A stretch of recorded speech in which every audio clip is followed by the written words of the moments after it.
हाँ जी, नमस्कार। आपके अपने यूट्यूब चैनल में आपका स्वागत है। हम कक्षा 10वीं विज्ञान विषय के ऑब्जेक्टिव टाइप क्वेश्चन सीरीज कर रहे हैं, जिसका आज ये तीसरा सेशन है। अगर आपको वीडियो अच्छी लगे तो आप लाइक करिए, शेयर करिए। चलिए हम आज के सेशन की तरफ चलते हैं। आज का सेशन है धातु एवं अधातु। ठीक है, इसके क्वेश्चन पढ़ते हैं। तो पहला क्वेश्चन है, क्या है, निम्नलिखित में से कौन सा युगल विस्थापन अभिक्रिया दर्शाता है। कौन सा युगल कौन सी अभिक्रिया की बात कर रहा है? विस्थापन अभिक्रिया। तो विस्थापन अभिक्रिया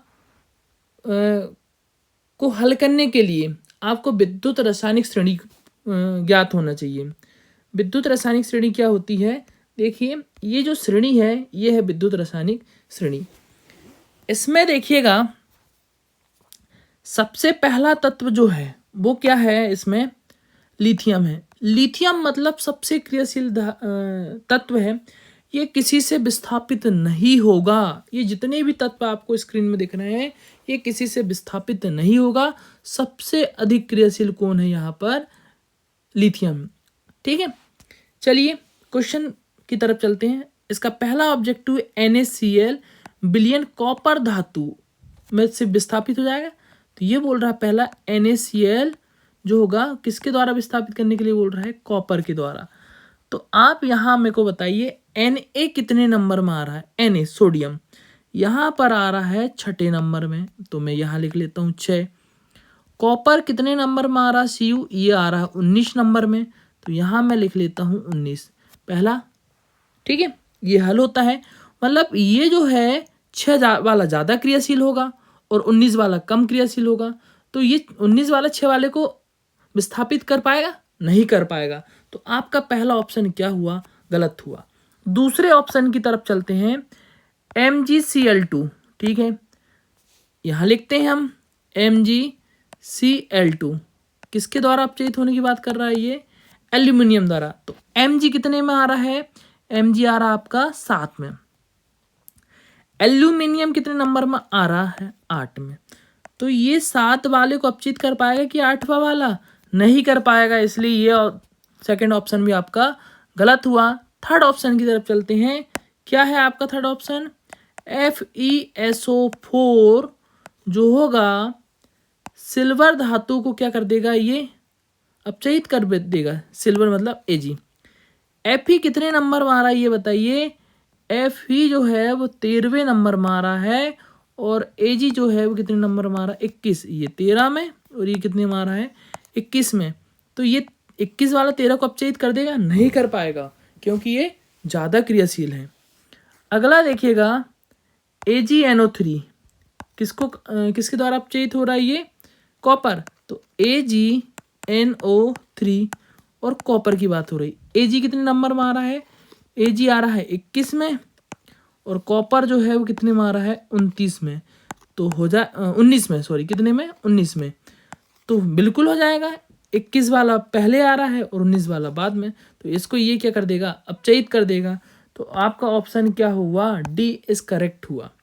चलिए अगले क्वेश्चन की ओर चलते हैं। लोहे के फ्राइंग पैन को जंग से बचाने के लिए निम्नलिखित में से किस विधि का उपयोग करते हैं? तो जिंक का लेप लगा दिया जाता है। ठीक है, अगला क्वेश्चन चलते हैं। क्वेश्चन है, कोई धातु ऑक्सीजन के साथ क्रिया करके उच्च गलनांक वाला यौगिक निर्मित करता है।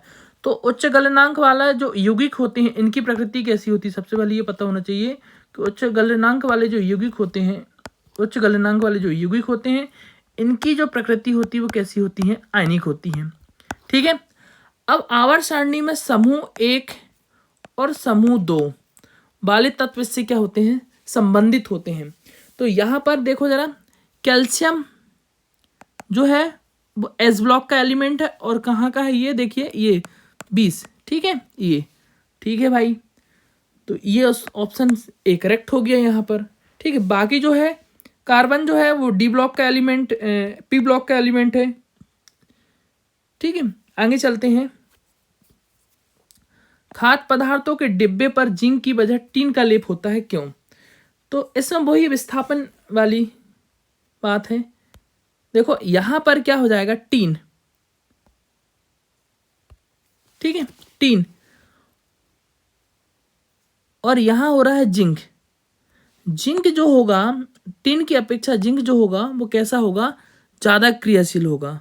ठीक है, टिन की अपेक्षा जिंक जो होगा वो ज़्यादा क्रियाशील होगा। टिन कितने नंबर में आ रहा है यहाँ पर, मेरे ख्याल से एस एन 16 नंबर में।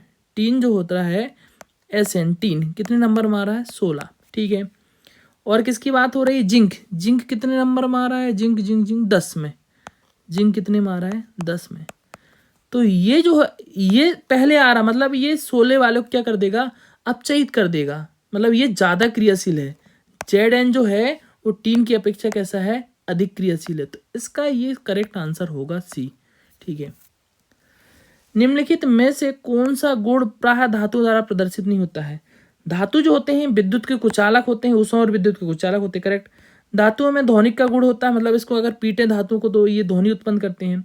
अगला तन्यता, अगर धातु को हम क्या करें, पतले महीन तार के रूप में खींचे तो वो गुण कहलाता है आपका तन्यता। और अगला गुण क्या होता है, चमकदार। धातु कैसे होते हैं, चमकदार होते हैं, लेकिन यहाँ पूछा है चमकहीनता, तो ये धातुओं का गुण नहीं। ये किसका गुण है, ये अधातुओं का गुण है। किसका गुण है, ये अधातुओं का। तो करेक्ट आंसर इसका सी। पतले तारों में धातु को खींचे जाने वाली क्षमता क्या कहते हैं, तन्यता कहते हैं। ठीक है, पतले तारों के रूप में खींचना तन्यता कहलाता है। ठीक है, आघातवर्धनीयता क्या होता है, धातु को जो होता है पीट पीट कर चादर का रूप देना। ध्वनिकता क्या कहलाता है, उसको ध्वनि उत्पन्न होना। और चालकता क्या होता है, इसमें इलेक्ट्रॉन का प्रवाहन होता है। ठीक है, इसका करेक्ट आंसर क्या है, छठवें का सी है, सॉरी ए है, तन्यता। अगला क्वेश्चन चलते हैं कि निम्नलिखित में से कौन सी धातु ठंडे एवं गर्म जल से क्रिया नहीं करती है, ये क्वेश्चन। ठीक है, यहाँ ध्यान देने वाली बात ये है कि सोडियम जो है वो एस ब्लॉक का तत्व है, ये देखो 11।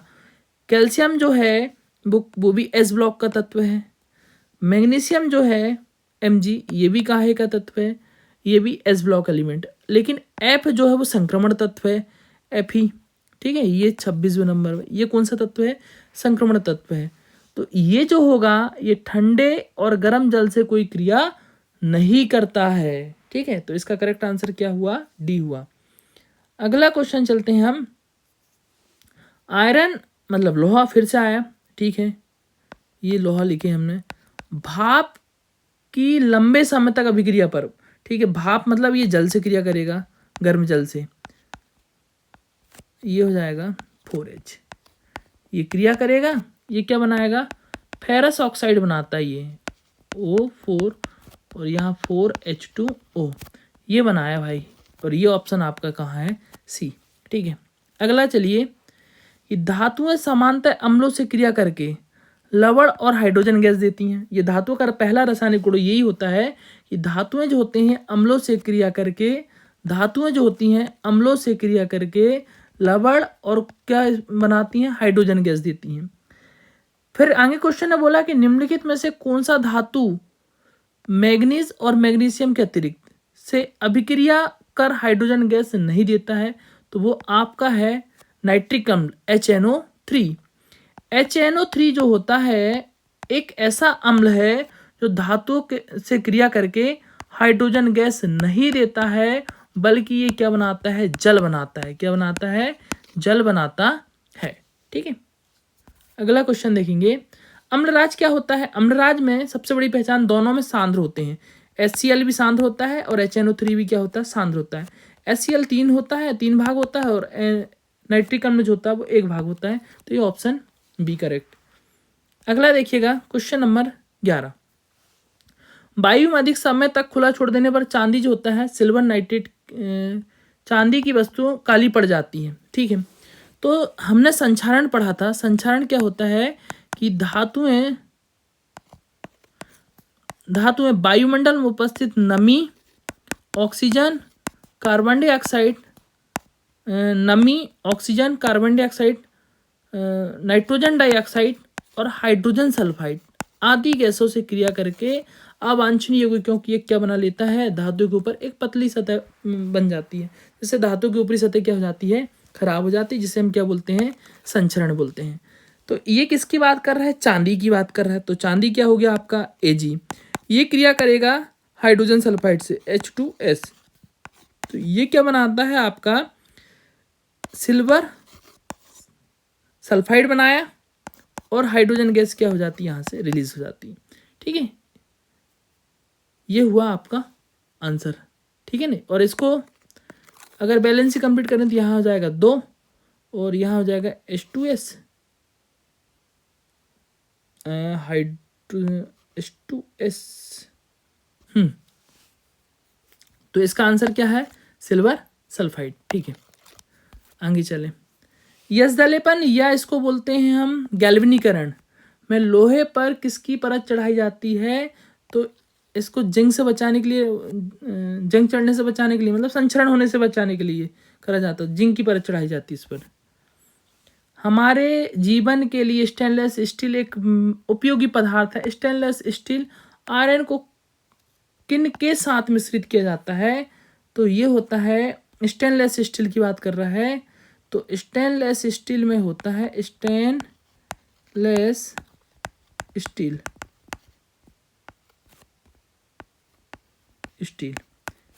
इसमें होता है लोहा 82%, क्रोमियम होता है इसमें 11% और निकिल होता है इसमें लगभग 7% होता है, और कार्बन के कुछ तत्व होते हैं। ठीक है, तो यहाँ पर ये ऑप्शन में क्या आया, निकिल और क्रोमियम, ये करेक्ट है। चलिए अगले क्वेश्चन की तरफ। यदि कॉपर को वायु में खुला छोड़ दें, ठीक है, कॉपर को हम किस में छोड़ दे रहे हैं, वायु में खुला छोड़ दे रहे हैं। ठीक है, ये वायु से क्रिया करेगा। अब वातावरण में क्या होगा, और कार्बन डाइऑक्साइड भी है, जल भी है, इनसे क्रिया करेगा, तो ये बनाएगा आपका CaOH ट्वाइस और ये CuCO3 कैल्शियम कार्बोनेट, नहीं क्यूप्रस कार्बोनेट बनाया ये। ठीक है, यहाँ पर 2 अणु हो जाएंगे, बैलेंस ही कंप्लीट हो जाएगी। अब ये जो बना है क्यूप्रस कार्बोनेट, ये होता है हरे रंग की परत होती है, हरे रंग की परत होती है। ठीक है, क्वेश्चन में क्या बोल रहा था कि वह अपनी चमकीली भूरी सतह खो देता और हरे रंग का पदार्थ बना लेता, तो ये जो होता है ये हरे रंग का पदार्थ होता है, और ये ऑप्शन आपका क्या है, बी है। ठीक है, अगला क्वेश्चन देखिएगा। कौन सी धातु कमरे के ताप पर द्रव अवस्था में पाई जाती है, तो वो धातु आपकी क्या हो जाएगी, पारा। कमरे का ताप मतलब समान ताप 25 डिग्री सेल्सियस ताप, कमरे के ताप को माना गया, पारा। ठीक है, और फिर इसके बाद देखिएगा अगला, सामान्यतः अधातु चमकीली होती हैं, चमकीली अधातु चमकीली नहीं होती हैं। ठीक है, निम्नलिखित में से कौन सी धातु जो होती है वो चमकीली होती है, तो हमने देखा गया है, ये हमको ज्ञात है कि अधातुएं जो होती हैं चमकहीन होती हैं, चमकहीन होती हैं, लेकिन एक ऐसी अधातु है, धातु है जो कैसी है, चमकदार होती है, चमकदार होती है। उस अधातु का नाम क्या है, आयोडीन है।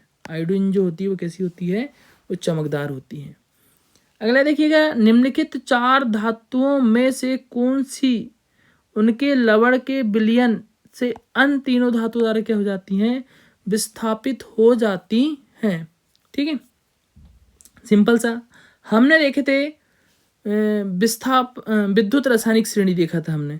ठीक है, विद्युत रासायनिक श्रेणी देखा था, तो ये मैग्नीशियम जो होता था ये कितने नंबर में आता था, ये मैग्नीशियम 7 नंबर में। ठीक है, सिल्वर जो है वो कितने नंबर में आता था, 21 में।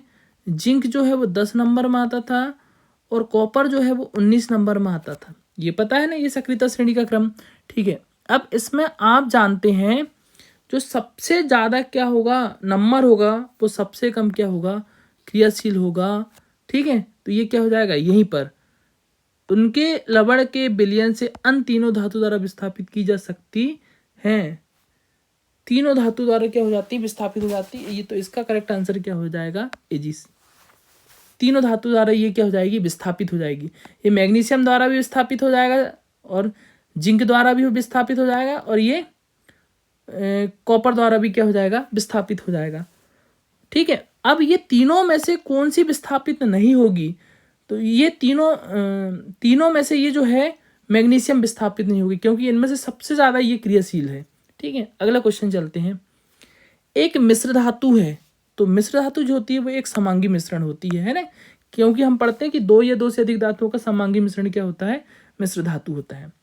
अगला क्वेश्चन चलते हैं कि एक मिश्र धातु एक धातु अथवा अधातु का समांगी मिश्रण, मतलब धातु बोल रहा है कि या वो तो एक धातु भी हो सकती है या एक अधातु का समांगी मिश्रण है। निम्नलिखित में से कौन सी धातु उसके अवयवों में से एक अधातु रखती है। ठीक है, हम चलते हैं कैसे कौन बनता है।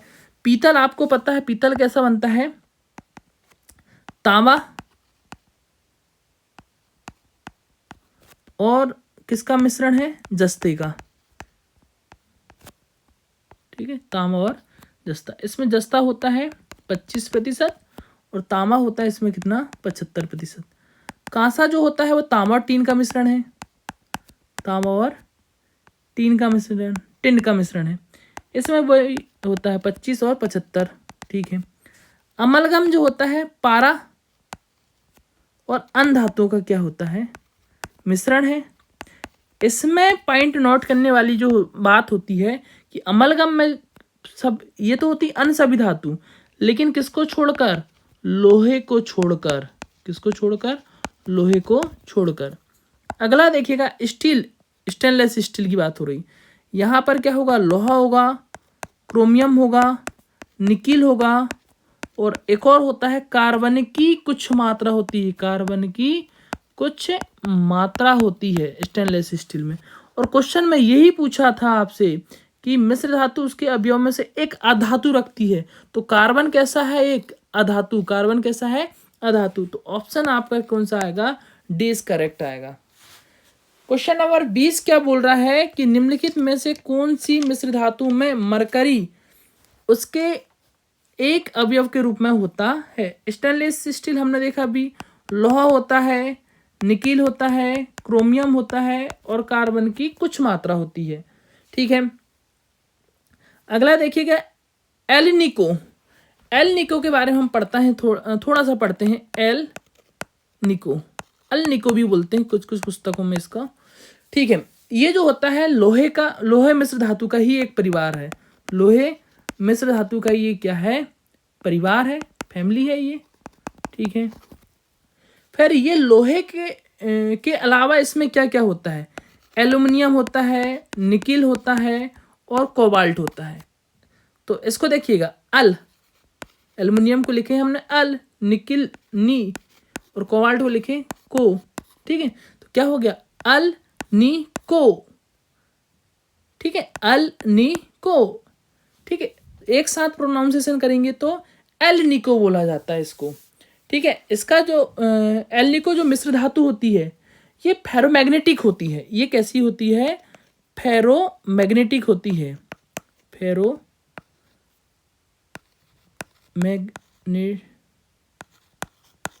होती है। ठीक है, और इसका जो उपयोग होता है वो किसके लिए काम आता है, स्थायी चुंबक बनाया जाता है। इसकी सहायता से हम क्या करते हैं, स्थायी चुंबक बनाते हैं। ठीक है, अगला क्या है, इसके बारे में तो पढ़ लिया हमने। सी क्या बोल रहा है, सोल्डर।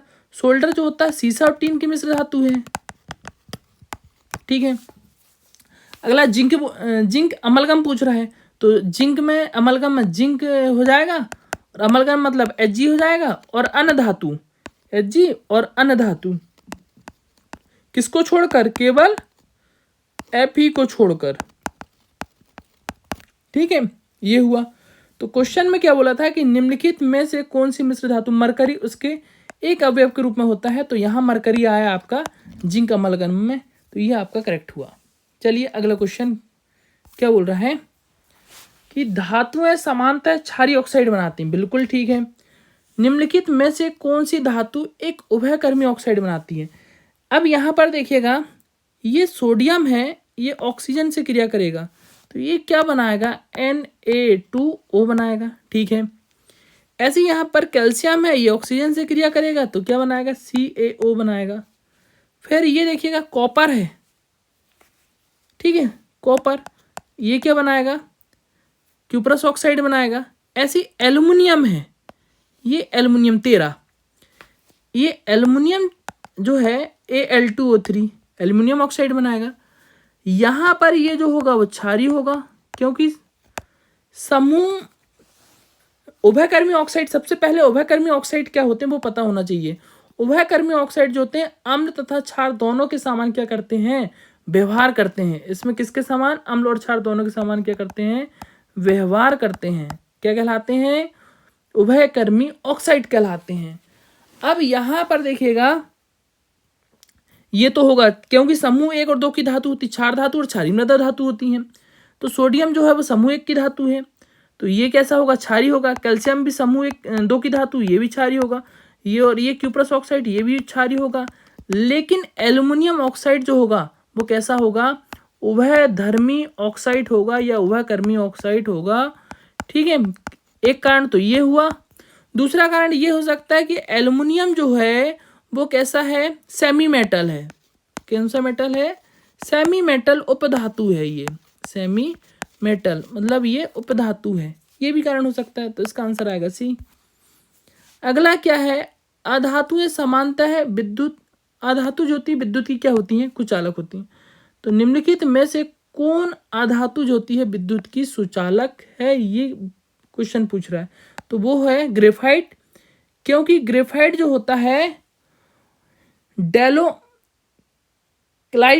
क्या करता है, ये इलेक्ट्रॉन क्या करता है, मुक्त करता है।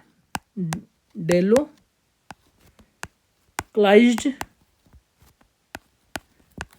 इसको बोलेंगे मुक्त इलेक्ट्रॉन होते हैं। इसमें मुक्त क्या होते हैं, इलेक्ट्रॉन होते हैं, जिसकी वजह से ये बिजली का क्या करता है या विद्युत का क्या करता है, ये संचालन करता है। विद्युत का क्या करता है, संचालन करता है। ठीक है, ठीक है। अधातु कौन सा है, अधातु जो विद्युत का सुचालक होता है वो ग्रेफाइट है। क्यों, क्योंकि ये जो होता है डेलोक्लाइज्ड मुक्त इलेक्ट्रॉन होते हैं इसमें, और इसलिए ये क्या करता है, विद्युत का संचालन करता है। अगला क्वेश्चन, विद्युत तारों द्वारा विद्युत रोधी पदार्थ की एक परत होती है। ठीक है, विद्युत तारों में समानतः उपयोग में लिए जाने वाले यह पदार्थ है। तो ये पदार्थ क्या है आपका, पीवीसी है। पीवीसी हम क्या बोलते हैं इसको, पॉलीविनाइल क्लोराइड या पॉलीविनाइल क्लोराइड, विनाइल क्लोराइड होता है ये।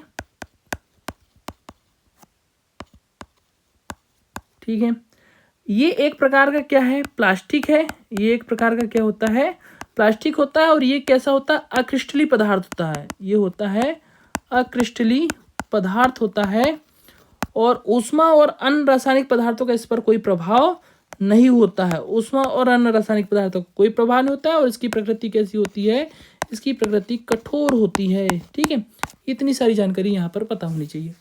चलिए अगले क्वेश्चन की तरफ चलते हैं। निम्नलिखित में से कौन अधातु द्रव है। तो आपको पता है कि आवर्त सारणी में कुल अधातु कितने हैं, 17 हैं। ठीक है, हम चलते हैं 17 कौन कौन सी। एक ये हो गया, 2 3 4 5 6 7, फिर हो जाएगी 8 9 10 11 12 13 14 15 16 और ये 17 है। ठीक है भाई, अब 17 में से यहाँ पर देखो केवल एक ऐसी अधातु है। 17 में से केवल एक ऐसी धातु है जो द्रव अवस्था में होती है, वो क्या है, Br ब्रोमीन। ये है 35वें नंबर में, तो ये इसका आंसर क्या होगा, ब्रोमीन होगा। अगला क्वेश्चन चलते हैं, क्या है, द्रव अवस्था में पाए जाने वाली धातु कौन सी है। तो द्रव अवस्था में पाए जाने वाली धातु क्या होती है, मरकरी, पारा, Hg ये होती है। ठीक है, अगला क्वेश्चन देखिए कि निम्नलिखित में से कौन सबसे अधिक अभिक्रियाशील है। तो हम देखते हैं सक्रियता श्रेणी में, है ना, सक्रियता श्रेणी में सबसे अधिक क्रियाशील धातु कौन सा होता है, पोटेशियम होता है। और सबसे कम क्या होता है, गोल्ड होता है। ठीक है, तो यहाँ पर पोटेशियम नहीं दिया है, तो पोटेशियम के नीचे क्या है, सोडियम। और ऑप्शन में आपको क्या मिल रहा है, सोडियम, तो सोडियम इज करेक्ट। ठीक है, अगला क्वेश्चन चलते हैं। ठीक है, आज का सेशन यही समाप्त होता है। तो अगर आपको वीडियो अच्छी लगी हो तो आप बिल्कुल शेयर करिएगा, वीडियो को लाइक करिएगा। ठीक है, तब तक के लिए, अगले सेशन के लिए आप सभी से नमस्कार, जय हिंद।